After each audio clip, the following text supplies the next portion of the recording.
Today we're going to replace the start capacitor on our Hayward 700 series pump, and the actual capacitor is not behind as a lot of videos suggest. It's actually on top here.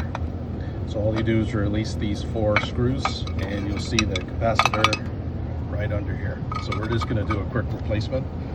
Make sure your power is off, and we'll just make sure that we're actually discharged of any power. And now we're just going to do a quick replacement. The new run capacitor is being installed. You can install the 4 clips onto any of the electrical nodules and it'll be fine.